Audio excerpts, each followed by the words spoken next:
नमस्ते।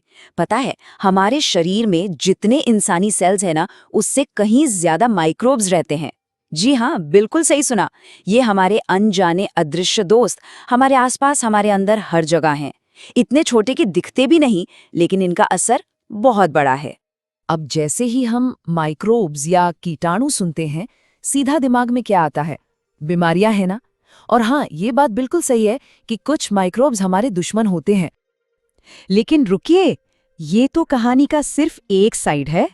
इस कहानी का एक दूसरा बहुत ही दिलचस्प और मददगार साइड भी है, जिसे आज हम एक्सप्लोर करने वाले हैं। तो सवाल ये उठता है कि ये छोटे छोटे जीव आखिर है क्या? हमारे दुश्मन या फिर दोस्त? चलिए, इसका जवाब ढूंढते हैं।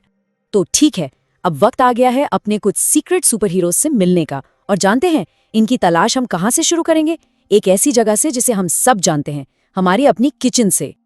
जी हाँ, हमारी किचन में भी कुछ अनोखे छोटे छोटे शेफ्स काम करते हैं। चलिए देखते हैं कैसे। इसके लिए ना एक बहुत आसान सा एक्सपेरिमेंट करते हैं। देखिए, हमने 2 बोल्स लिए हैं, ए और बी। दोनों में लगभग सेम चीजें हैं, आटा, थोड़ी सी चीनी और गुनगुना पानी।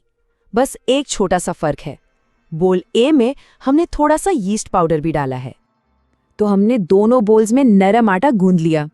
याद रखिएगा, बोल ए में यीस्ट है, बोल बी में नहीं। अब बस थोड़ा इंतजार करना है और देखना है कि क्या जादू होता है। और ये देखिए, नतीजा सामने है। बोल ए जिसमें यीस्ट था, उसका आटा फूलकर लगभग डबल हो गया है, जबकि बोल बी वो वैसा का वैसा ही है। आखिर ऐसा हुआ क्यों? इस जादू के पीछे का हीरो है यीस्ट। ये ना एक छोटू शेफ की तरह है। जैसे इसे चीनी और थोड़ी गर्माहट मिलती है, ये तेजी से सांस लेने लगता है और इस प्रोसेस में ये कार्बन डाइऑक्साइड गैस के छोटे छोटे बबल्स बनाता है। यही गैस के बबल्स आटे में फंस के उसे फुला देते हैं। बिल्कुल, ब्रेड और केक इसी जादू से इतने सॉफ्ट और फ्लफी बनते हैं। तो किचन का जादू तो हमने देख लिया, अब थोड़ा और बड़े लेवल पर चलते हैं, है ना? चलिए देखते हैं कि ये माइक्रोब्स हमारे पूरे प्लैनेट के लिए कैसे सुपर हीरोज बन सकते हैं। ये है आनंदा मोहन चक्रवर्ती, एक ऐसे साइंटिस्ट जिन्होंने माइक्रोब्स की एक बहुत ही अनोखी शक्ति को पहचाना। सोचिए, 1971 में उन्होंने एक ऐसा खास बैक्टीरियम बना दिया जो समुद्र में फैले हुए तेल को बेसिकली खा सकता था, यानी उसे डीकंपोज कर सकता था। इससे पोल्यूशन साफ करने में कितनी बड़ी मदद मिली होगी। पता है, उनकी ये खोज इतनी जरूरी थी कि 1980 में उन्हें इसका पेटेंट मिला।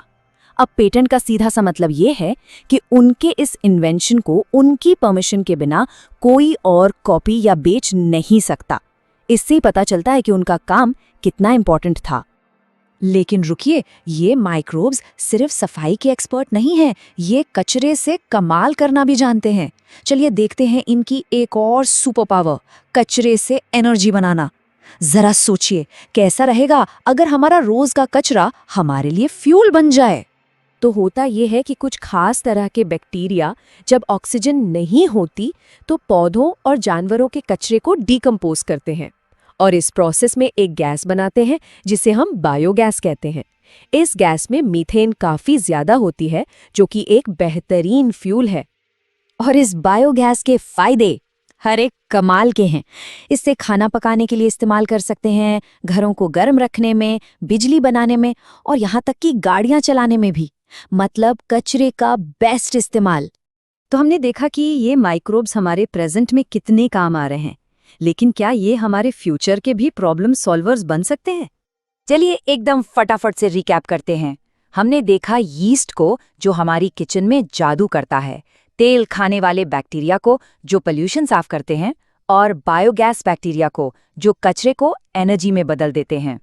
सच में ये माइक्रोब्स छोटा पैकेट बड़ा धमाका की सबसे बेहतरीन मिसाल है।